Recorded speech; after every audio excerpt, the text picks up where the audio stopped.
Get ready. You're listening to Give God 90 live. 5, 4, 3, 2, 1, 0.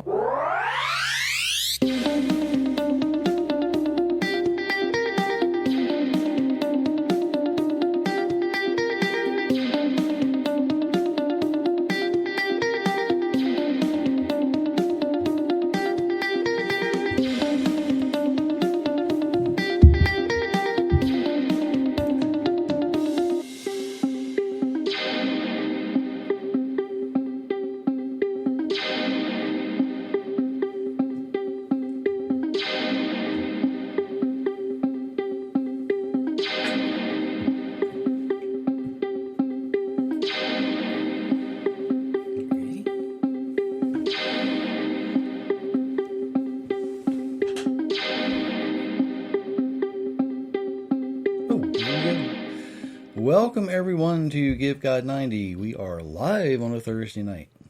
And even you made it. Even I made it. Even you made it. Okay. I'm looking at chat being open on Spreaker for all of the people using that. Looking at Facebook, and as soon as people start popping up, we'll do something here worthwhile, maybe. Until then, fair warning tonight, okay? And I'll probably repeat this in a moment. I'm going to use an analogy tonight that might make some people uncomfortable, but that's okay. And I'll tell you why in a little bit. The other thing I want to do is congratulate everybody in the United States today. You survived, okay? You actually survived. So that's about as political as I want to get on that tonight. The other thing I was going to mention, and it just left my brain. I had no idea. Anyway, I don't know what you had planned. You know what? I was going to mention something real quick, and I don't remember what it was. That's terrible. I'm getting old, I guess. Anyway, we certainly welcome everyone to... what's going on there? There we go. Whoops. Don't want to do that. Okay. There we go. Anyway, looking for my brain again. Let me just say off the get-go, it's been a fun week. You got a package in the mail today. I did. You want to talk about what your package in the mail was? Okay. But don't forget to describe it, because only half of the people can see you. The other half can't. Okay. It's a boot. Black boot. Feels like it might weigh, I don't know. 8 or 10 ounces maybe. Yes. It's light very, boot. very light. Very, very light. Very flat. Very easygoing. And this is not going to be a commercial. And very flexible. Very flexible. It's something new that my hubby got me into. He got me a pair of sneakers from this company because my back has been hurting and my legs were hurting. So this actually helps, the shoe helps you walk more flat on the ground. The way you're designed to walk. The way you're designed to walk. So I'm trying them out. I've been wearing the sneakers for what, a month now?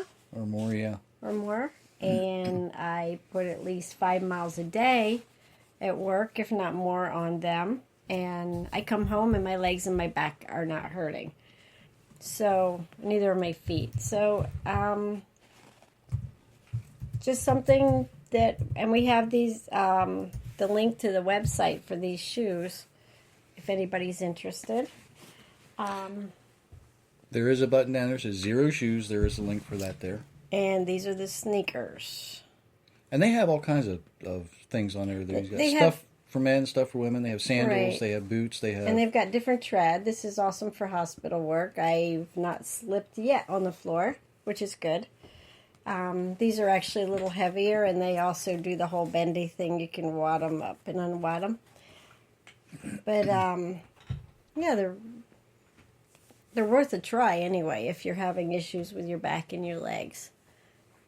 Cool. I don't know what else to say other than so far I'm liking them, and he bought me boots tonight. So, Well, I bought them well, they arrived tonight. some time ago. It actually took them longer to get here because they That's are a Denver company, and right. there was a blizzard in Denver at the time, and they said, give us a couple of days. We'll get them to you, but we got to get to the warehouse to get them to ship them. So Right. There And you I go. liked them so much.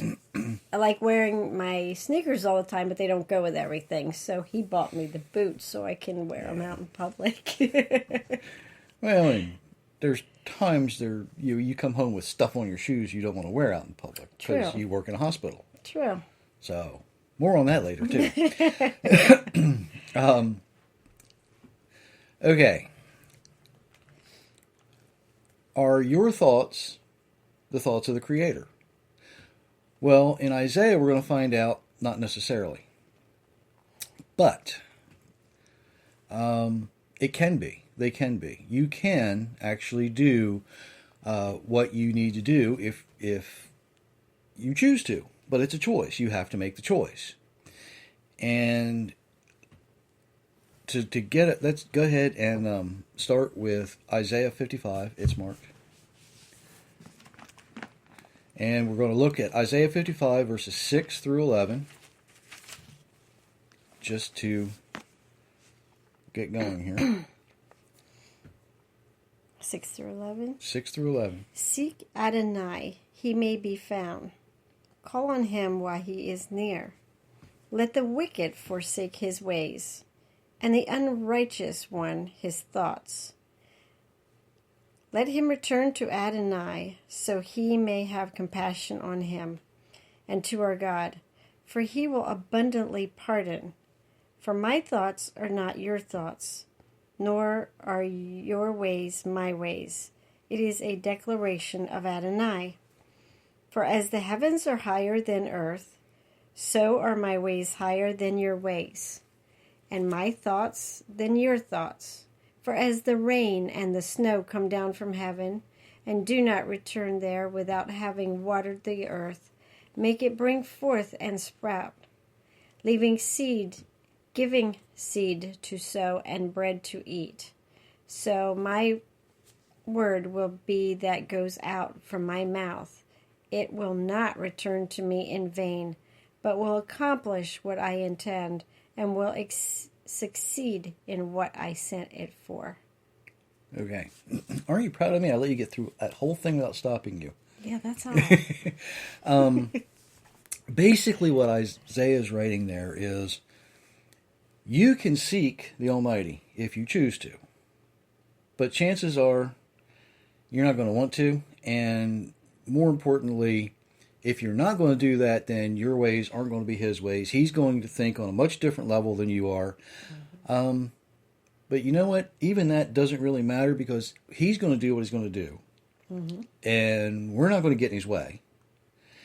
And whatever he speaks is not going to return to him. It says in vain, which means empty, vanity, right? Empty, right. Emptiness. You have a vein of gold, once it's mined out, it's empty. Right. That's what vanity is. It's emptiness. So he says, look, you do what you want to do. I'm going to do what I'm going to do. But it would be really nice if you'd come along for the ride. That's it. So,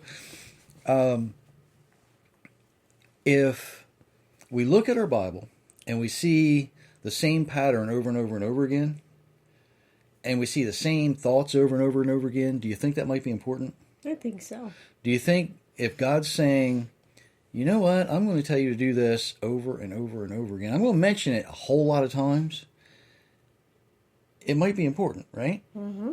Okay. Definitely. So, You better be listening and obeying. one of the things that and I don't know why the last few weeks, usually when we do this show, when I'm getting ready to do these, and I'm preparing what I want, it comes from people asking me questions. But this time it's me. And I don't know why this bugged me this year. But a couple of the local television stations, and even on their national programs, I'm talking about news shows, where they give local news, And even the national news has been doing the same thing. And what it is they've been continually doing these segments about finding animals' homes. They call them forever homes, right? Mm-hmm. And I'm looking at this and I'm thinking, well, that's interesting. Now, in all honesty, we've had animals for years. I was raised with them. You've heard me say many times that, I worked with large animal reproduction. I know animals pretty well. I typically get along better with animals than I do most people, right? True. But here's the thing. The Almighty tells us we need to take care of critters, right? Does. Proverbs 12:10 says, a good man takes care of his animals. And it continues, but even the kindest acts of the wicked are cruel. So, a good person is going to take care of the animals under his care. Yeah, I said that right. But on the flip side of that, even if somebody is wicked, the kindest thing they do is still going to be mean. Right. Because their intent's wrong. Right. So, and we know people like that. I'm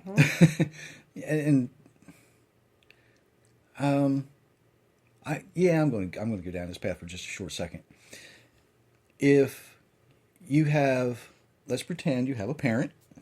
Okay. Maybe it's a single parent. It doesn't have to be a single parent. Could be a married couple. Could be just two people.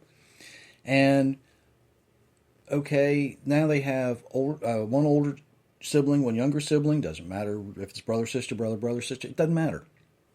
And maybe parent wants to go out for an evening, like every evening, like every night, kind of an evening. And they tell the older sibling, "You take care of your younger sibling. I'll be back." And they say, "Oh, I'm teaching my sibling responsibility." No, you're teaching your sibling how to be selfish like you are because you want to go out every night, right? And there are times when you need to do that, and there are times when you set aside and you do it properly, but not every night. People that do that every night probably need a good throat punch. Yes, I just said that. And there's a lot of people that would agree with that too. Okay. So even in when they try to justify being kind, they're actually being cruel because what they're doing is they are imprinting irresponsibility on that child. Okay?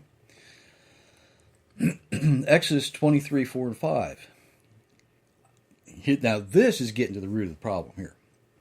You might see your enemy's ox or donkey wandering away. Now this is somebody you don't like. But if their animal walks away, you must return it to him. Exodus 23:4-5. Okay? No matter how you feel No matter about how what the you feel care about they're giving this It animal. says, you might see your enemy's donkey has fallen because its load is too heavy. You must not leave it there. You must help your enemy get the donkey back on its feet. Now, Or maybe the donkey's just refusing to get up. well, yeah, it could be that too, because they can be a little stubborn. So, we are given the responsibility of looking out for animals, including Exodus 23:12. You should work 6 days a week, but on the seventh day you must rest. Let your ox or your donkey rest.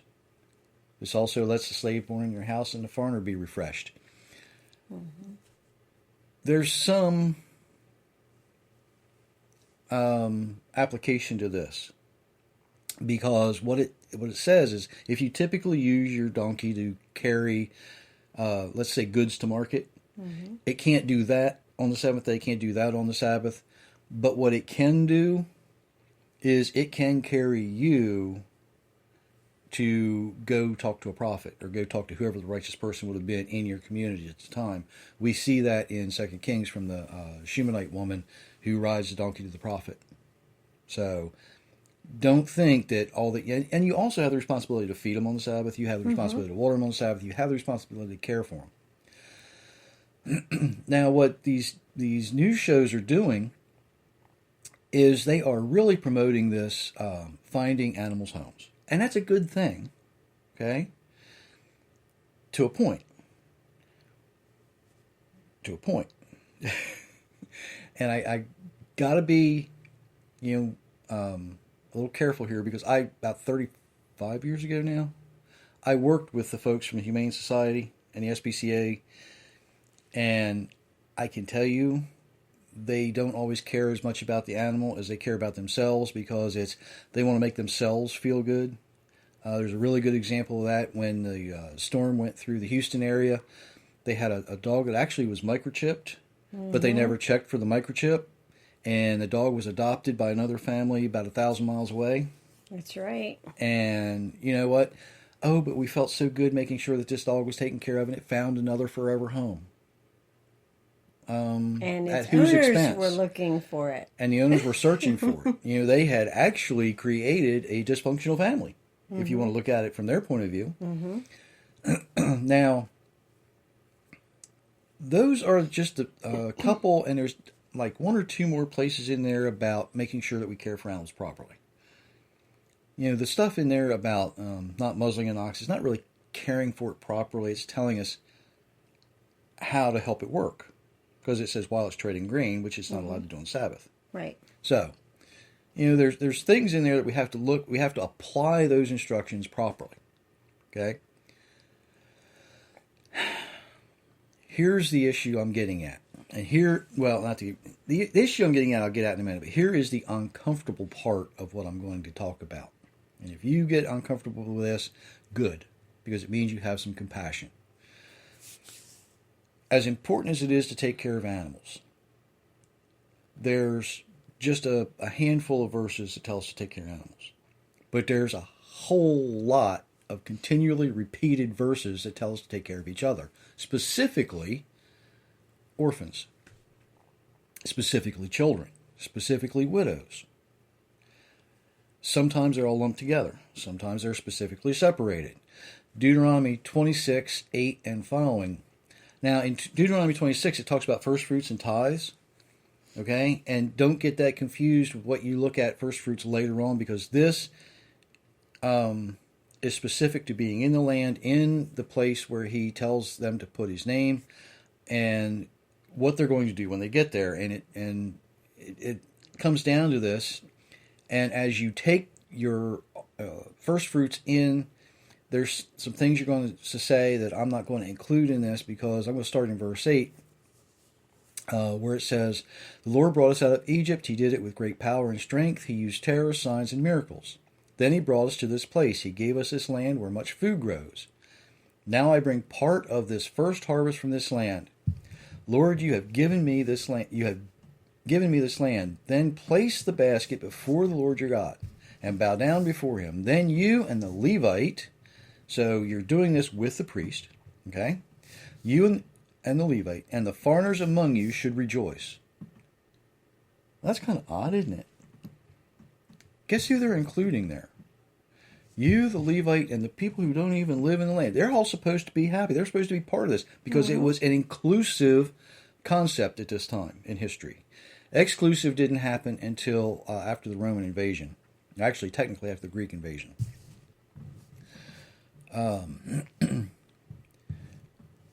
"Bring a tenth of all your harvest the third year." That's kind of odd. Churches today say, "Well, you just write a check every week, right?" Mm-hmm. I'm not going down that path. I should, but I'm not going to. No, stick with this. This is the year to give the tenth of your harvest. Give it to the Levites. Now we know what it's for the Levites, because they were not supposed to own any property, right? They couldn't farm any land. They were the example to the example. Mm-hmm. It was for them to live. Give it to the Levites. The foreigners, the people who are passing through that need a place to stay, that need something to eat, you take care of them. It's inclusive. Orphans and widows. Then they may eat in your towns and be full. Then say to the Lord your God, I have taken out of my house the part of my harvest that belongs to God. I've given it to the Levites, the foreigners, the orphans, and the widows. Over and over and over again we hear, I'm giving it to the orphans and the widows, and the people who are just passing through, the people who need it. This is called charitable contribution. Okay? My goodness, I have done everything you have instructed me to do. I have not broken your instructions, and I have not forgotten any of them. That's what you do. And you do it so that other people are cared for, not worrying about the animals in this situation. We're worrying about people.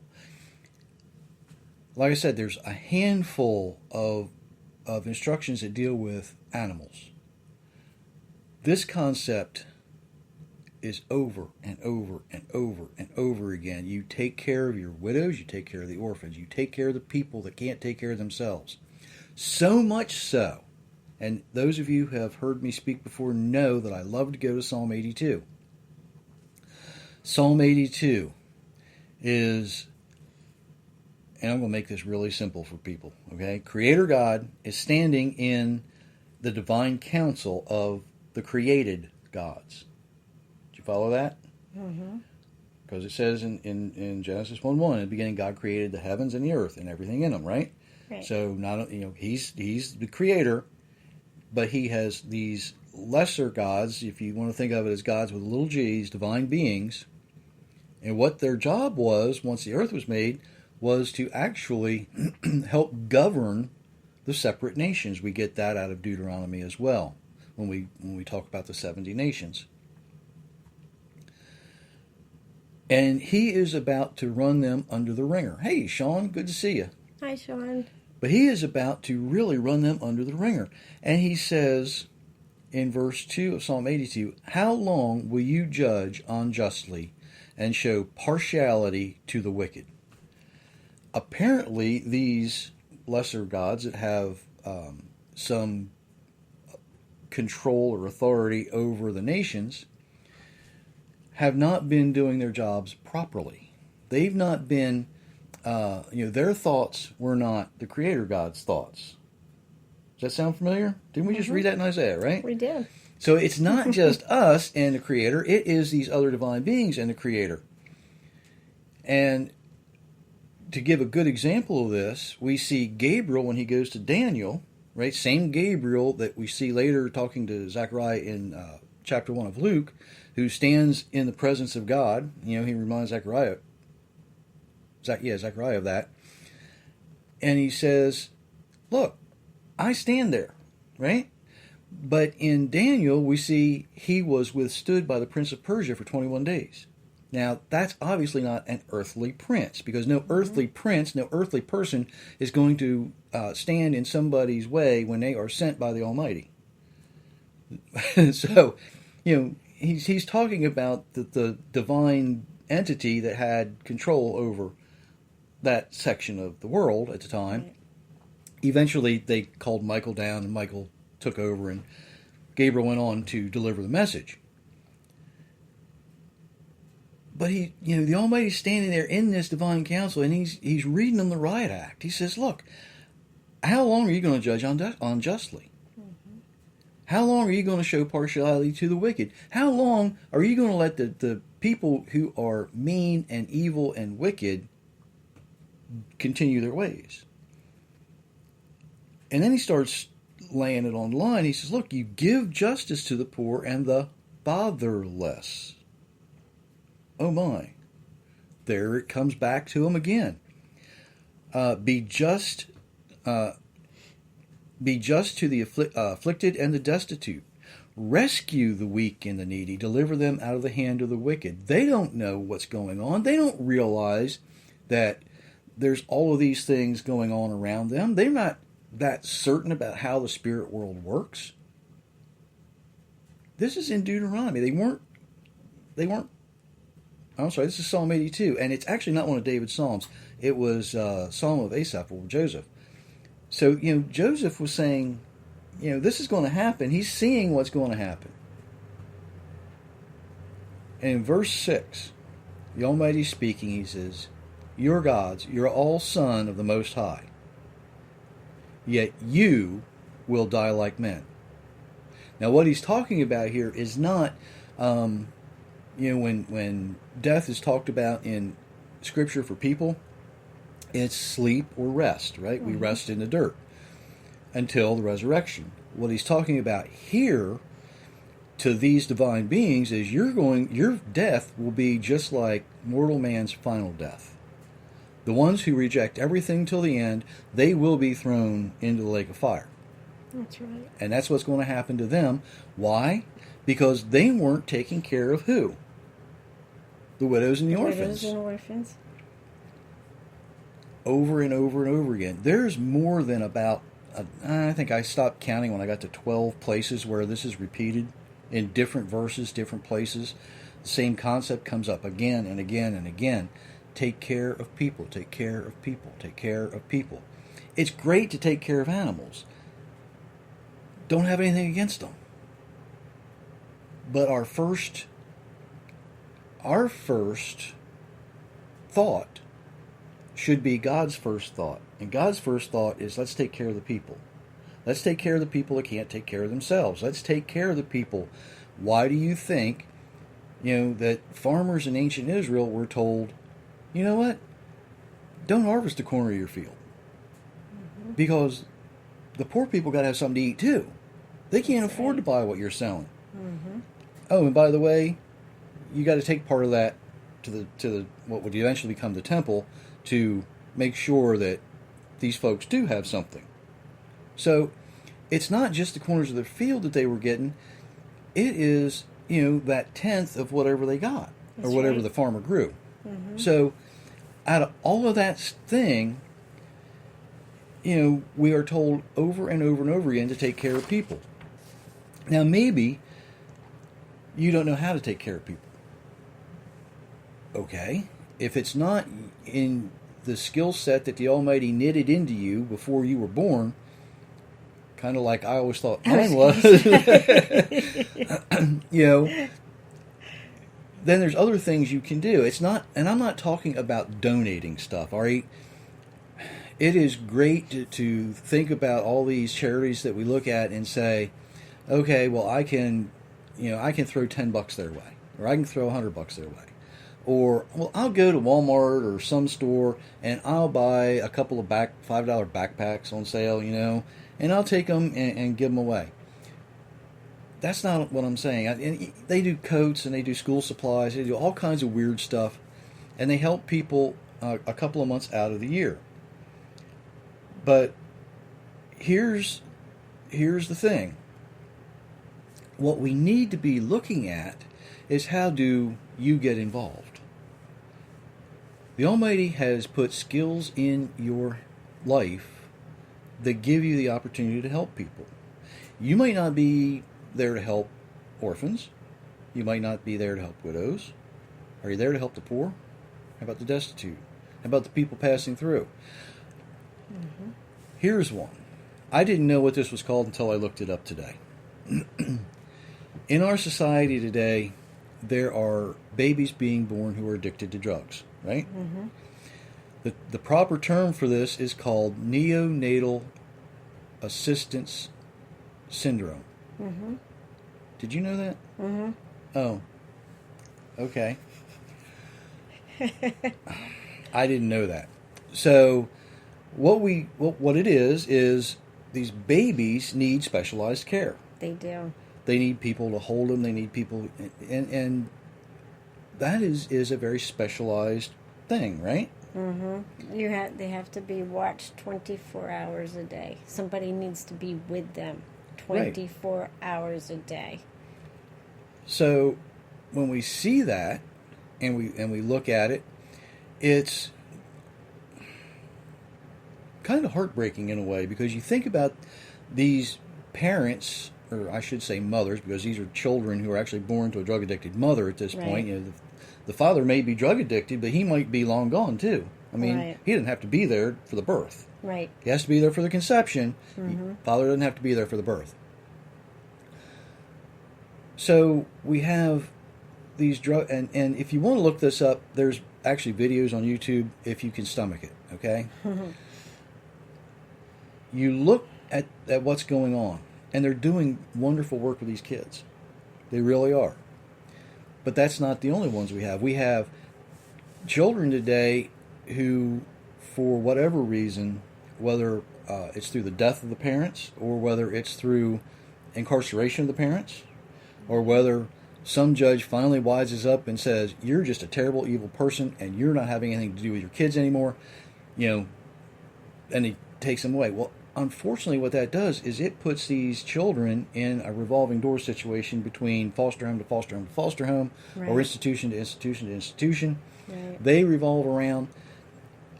Isn't it time we start thinking about forever homes for these kids?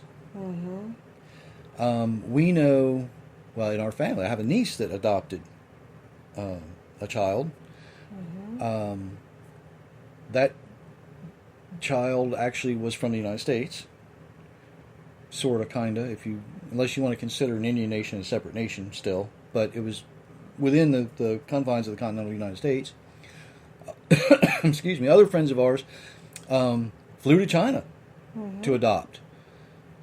Why is it so expensive and so time consuming to adopt a child in the United States today when we have all of these children who are looking for a home that they need and deserve? It's ridiculous.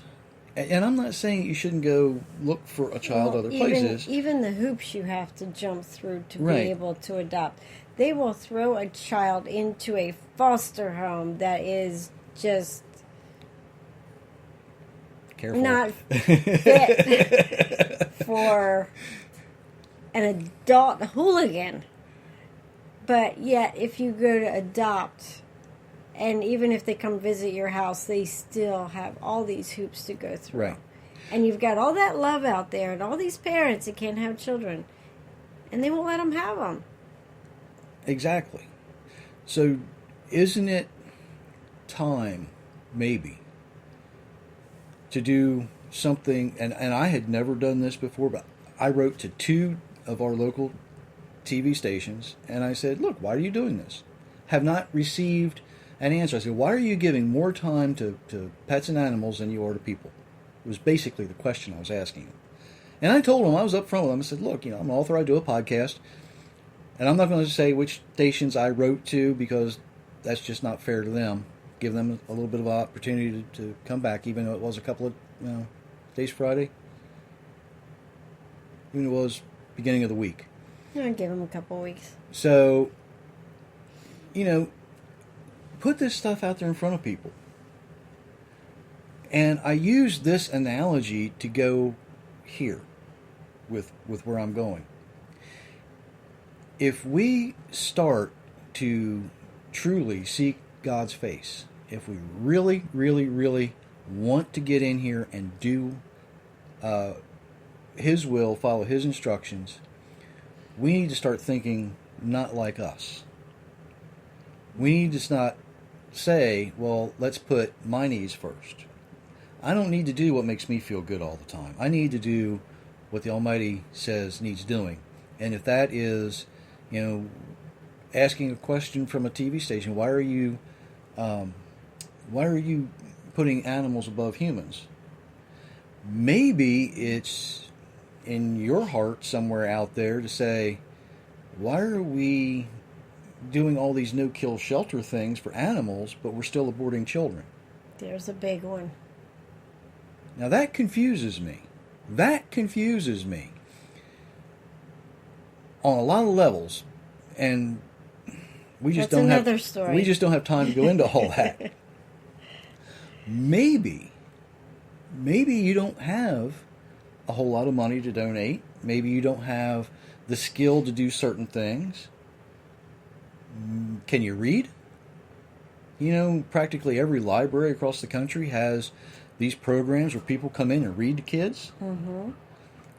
Maybe, I don't know, if you have a particular skill, and they're getting harder to find because more and more things are being automated, but Right. maybe you have a particular skill in a trade. You ever think about offering to mentor a middle-aged teenager, someone in their mid-teens, Come along 13, and 14. see if you like turning wrenches. See Oh, if you I like see. driving nails. See if you put that out there to these kids. You don't have to spend money.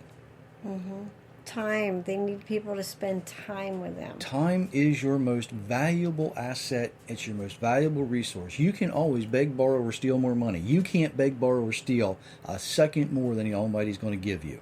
Guarantee it. Just ain't going to happen, folks. When He says it's time, it's time. You're not going to get out of it. Maybe you have something different in your skill set. I don't know what it might be. Could be, nursing. It could be construction. It could, I don't know. Needlework. Needlework. Teach girls and boys both Teach how these to do kids, needlework. that Sew on a button. micro muscle, whatever they call that fancy word now when you do needlepoint. Take, those little itty bitty muscles that have to work. See if they are able to develop that. That's the thing. If we do these and we look out for people first, that is the best way to begin to align your thoughts with the Almighty's thoughts.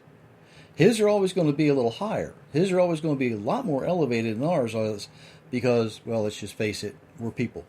And we like to do things our way. I like to do things my way. But that's another story too. Be glad God's God and it's not me. Because if it was Jerry, you'd all be in trouble. All right? Just saying. You wouldn't be doing this podcast. Yeah, I could go there with a lot of things, but that's all right.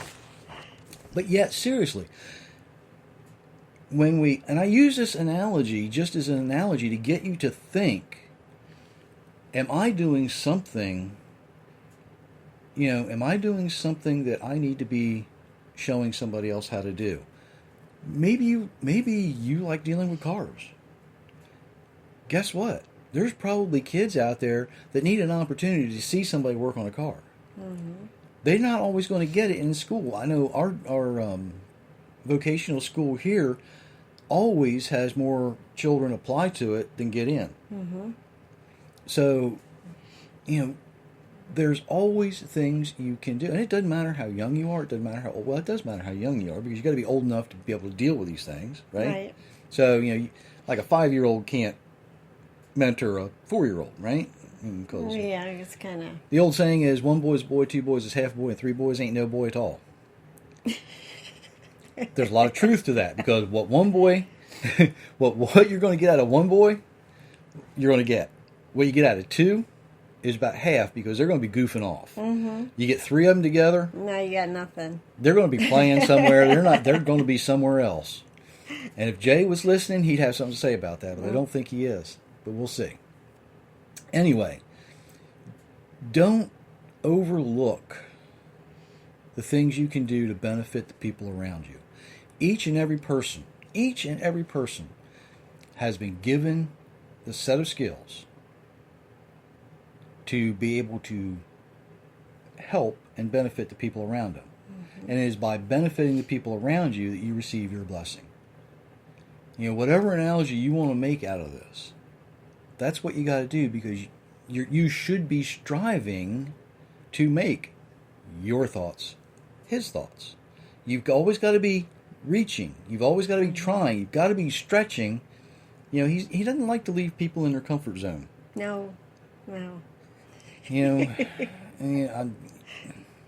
course, He doesn't like to leave people in misery either. No. I'm sure Abraham was perfectly content in his father's land. I'm sure Jonah was perfectly miserable in the belly of that fish. I'm sure. He didn't leave either of them either place. So as we look at these things and we think about these things, strive to stretch. Just make your thoughts His thoughts. But don't try to convince Him to think like you because it doesn't work that way. All right? So, hopefully, that's giving you something to think about, because that's what I really wanted to do. I wanted you to think about, am I doing what I need to be doing? Am I looking at the world properly? Am I seeing this the way I need to be seeing it? Does it tug on your heartstrings to see these animals, as they're being presented, looking for their forever home? Yeah, it does. Mm-hmm. Does it tug on your heartstrings? To see all these babies to see all these aborted? babies aborted? Does it tug on your heartstrings to see these babies born addicted to chemicals? Right. I mean, other chemicals other than air and, at that age, mother's milk, right? Right. So, whatever it is that you need to do, you have the opportunity. There's opportunities all around you. You just have to be able to find them. It's not that difficult, really. Every community, if you look around, you're going to find people that need something. Mm-hmm. Guarantee it. Mm-hmm. Guarantee it. Go be a blessing to somebody so that somebody can be. And that's another thing. Don't be afraid to let somebody bless you. Sometimes if they want to give you something, you know what? That's their blessing, right? It is. And sometimes you might not want it too, folks. I'm going to tell you. But here's the thing. You take it wholeheartedly. You take it and you say thank you. And there's a reason they gave it to you. Mm-hmm. Don't know what it is. It might be so you can pass it along. It might be so you can hold on to it and dust it later on down the road. Who knows? Mm-hmm. Either way, it will come back. It will come back. Don't be afraid to allow people to bless you so that you can continue to bless somebody else. Yes. All right? I hope that this has certainly been giving you something to think about. I hope it's blessed you. Have a wonderful, wonderful week, everybody, because it's that time of year. It is. It is. Take care, everyone. Good night.